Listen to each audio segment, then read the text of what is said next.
Kejadian sampai sekarang. Saya tugas di Mekah 2010, menerima jemaah haji yang pertama. Begitu datang sholat, Masya Allah, isyanya sholat di situ, Allahu Akbar. Imamnya disirkan, Alhamdulillahi Rabbil Alamin. Imamnya Muhammadiyah sini. Masya Allah. Begitu sholat subuh, imamnya nggak kunut. Lengkap sudah itu. Apa saya bilang kan semalam Muhammadiyah kan yang nggak kunut. Padahal nggak ada Muhammadiyah, nggak ada NU dari zaman Nabi, Masya Allah. Dan yang paling hebat, dua pendiri ormas besar itu bersaudara dan belajarnya sama-sama. Sama-sama berangkatnya bareng, satu nasab yang sama, belajar di satu guru yang sama, kembali yang sama, punya misi yang berbeda. Yuk kita buktikan. Saya agak panjangin sebentar nih ya.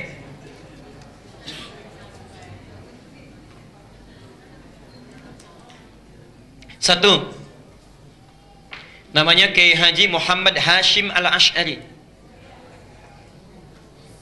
Muhammad Hashim Al-Ash'ari. Kemudian nanti mendirikan Nahdlatul Ulama tanggal 31 Januari tahun 1926. Kedua, siapa namanya? Kiai Haji Ahmad Dahlan. Sebetulnya bukan nama asli, nama aslinya Muhammad Darwish. Muhammad Darwish. Cuma nanti saat pergi ke Mekah, keduanya ini oleh gurunya Muhammad Darwish diganti nama menjadi Ahmad Dahlan. Ahmad Dahlan mendirikan Muhammadiyah tanggal 18 November tahun 1912. Nah, pertama, dua-duanya ini bersaudara. Bersaudara, ketemu nasabnya di saudara jauhnya. Muhammad Hashim Al-Ash'ari bin Abdul Wahid bin Abdul Wahid bin Abdul Halim. Abdul Halim nama aslinya Pangeran Bernawa, Pangeran Benawa bin Abdurrahman. Abdurrahman nama aslinya Sultan Hadiwijaya, dikenal dengan Joko Tingkir. Bin Abdul Fattah bin Abdul Aziz bin Abdullah bin Maulana Ishaq. Siapa Maulana Ishaq itu? Bapaknya Raden Ainul Yakin yang dikenal dengan Sunan Giri. Bertemulah nasabnya di Maulana Ishaq. Maulana Ishaq. Nanti kita jelaskan siapa Maulana Ishaq ini. Kiai Haji Ahmad Dahlan, ini nasabnya nyambung ke sini Maulana Ishaq. Kiai Haji Ahmad Dahlan bin Kiai Haji Abu Bakar, bin Kiai Haji Ilyas, bin Kiai Sulaiman, bin Kiai Murtada, bin Demang Jurang Juru Kapindo, bin Demang Jurang Juru Sapisan, bin Kiai Gerbek, bin Maulana Ishaq. Sini. Maulana Ishaq. Bertemu di sini. Ya. Siapa Maulana Ishaq ini? Adalah satu dari dua anaknya Syekh Ahmad Jumadil Kubra yang membawa Islam, asalnya dari Mesir, datang dengan 8 orang temannya atas perintah dari kekhilafahan Turki supaya datang ke Nusantara memberikan nilai-nilai Islam. Namanya Ahmad Jumadil Kubra. Punya 2 orang anak, satu Maulana Ishaq, yang kedua Syarif Abdullah. Syarif Abdullah. Maulana Ishaq ini nanti yang akan melahirkan 2 keturunan ini. Syarif Abdullah ini tinggalnya di Mesir, tidak ikut ke Nusantara. Tapi nanti pada tahun sekitaran awal abad ke-15 akan bertemu dengan seorang perempuan luar biasa yang sudah masuk Islam, anaknya Prabu Siliwangi. Prabu Siliwangi itu siapa? Nama aslinya Pamenah Rasa. Pamenah Rasa punya kekuasaan yang luar biasa, luas ya. Kalau dari Cirebon batas Jawa Tengah sampai dengan ke ujung wilayah Banten, ibu kotanya di Bogor. Dulu namanya Pamenah Rasa. Pamenah Rasa ini dulu inspeksi datang ke wilayah Subang pada masa itu sampai dengan ke Karawang. Di Karawang itulah bertemu dengan seorang perempuan yang bersih luar biasa, cantik, taat, sedang baca Quran. Muridnya Syekh Hasanuddin. Syekh Hasanuddin itu karena dulu menimba ilmu Qurannya di Mekah, dikenal dengan Ummul Qura, maka disebut dengan Syekh Qura. Syekh Qura. Siapa perempuan ini? Namanya Nyai Subang Larang. Nyai Subang Larang. Jatuh cinta dengan Nyai Subang Larang, menikahlah dengan beliau ini. Setelah menikah, pada tahun 1423, memiliki keturunan pertama laki-laki, diberi nama dengan Walang Sungsang. Walang Sungsang. 1426 punya anak yang kedua, perempuan, diberi nama Nyai Rara Santang. Rara Santang. 1427 lahir anak yang ketiga, diberi nama dengan Raja Sengara.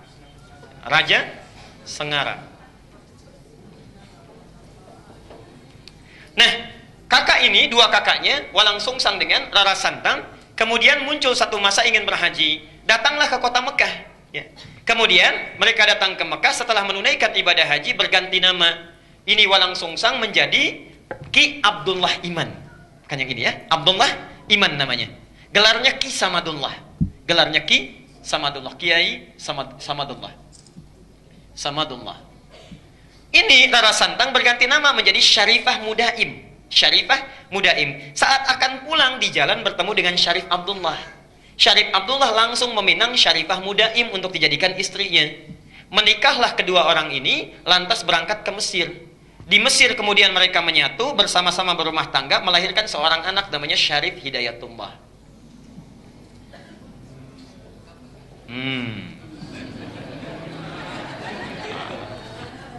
20 tahun belajar di sini, belajar dengan Syekh Ibnu Athaillah Al-Iskandari, belajar dengan ulama-ulama besar, sampai setelah matang kembali dia akan menengok kakeknya datang ke Prabu Siliwangi, ya.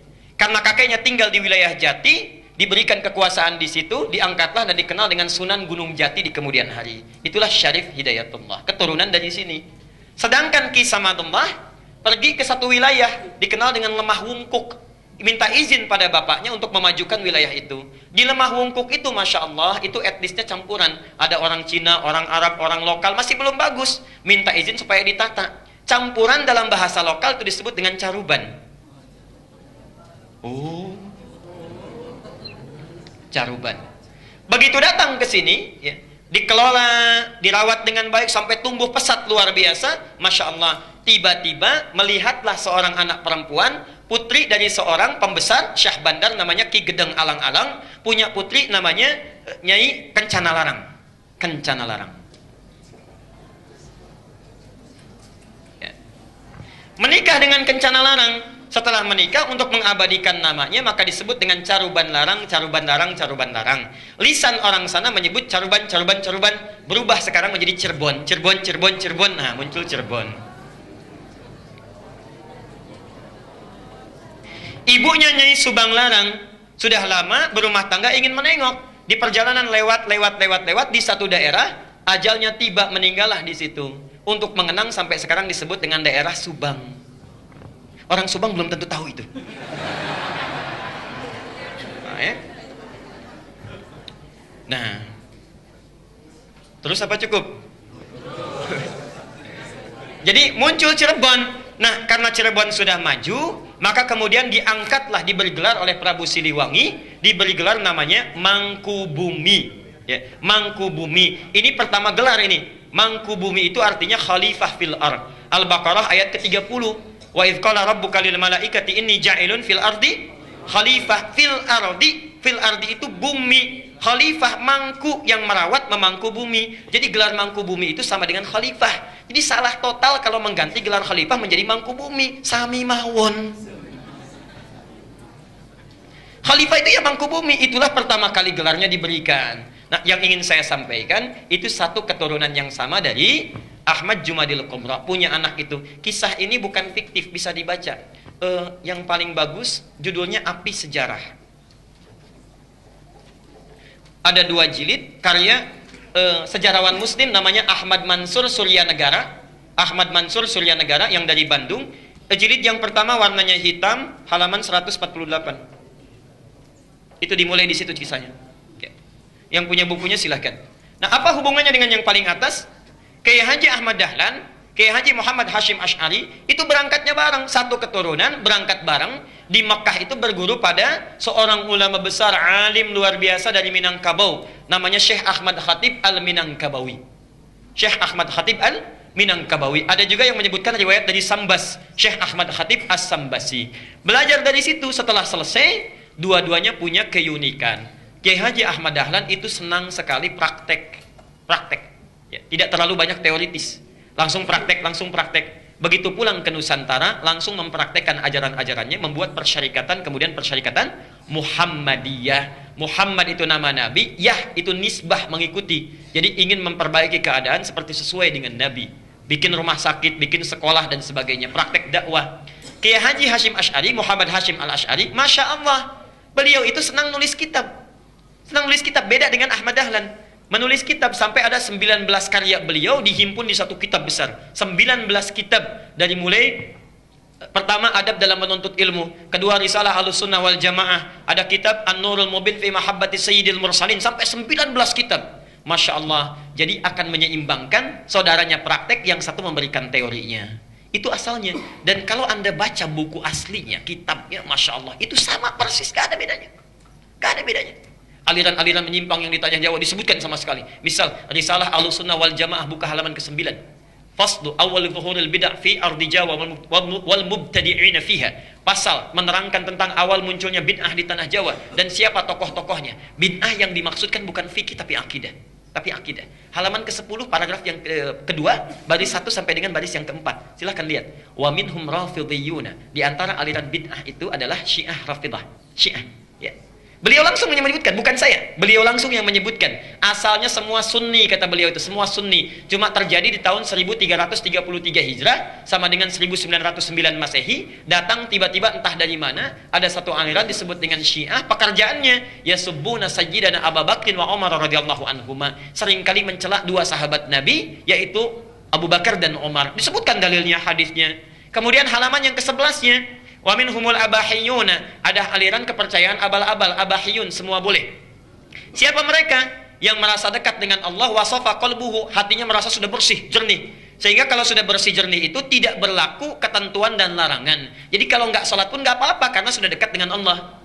Gelarnya tinggi, Pak Kiai. Pak Kiai kok nggak sholat ya? Kan sudah adzan. Jasad bapak bersama adik, tapi roh bapak sedang sholat. Nah itu diantara yang kacau itu ya. Jadi larangan nggak berlaku karena sudah dekat dengan Allah. Ini penyimpangan langsung disebutkan di Quran surah ke-2 ayat 80 Al-Baqarah. Ya. Ada lagi aliran yang reinkarnasi tanasukhil arwah. Ya. Bahkan ada jahlatul mutasawwifah, orang sufi yang paling bodoh. Orang sufi yang paling bodoh disebutkan oleh beliau. Siapa itu? Itu yang mengaku menyatu dengan Tuhan. Mengaku dengan Tuhan. Allah sudah menyatu dengan dirinya, manunggaling kaulah Gusti. Siapa kamu? Saya adalah Allah. Allah sedang apa? Allah sedang makan. Nah itu sudah lain. Jadi itu diantara kitab-kitab beliau. Nah, jadi tidak ada bedanya.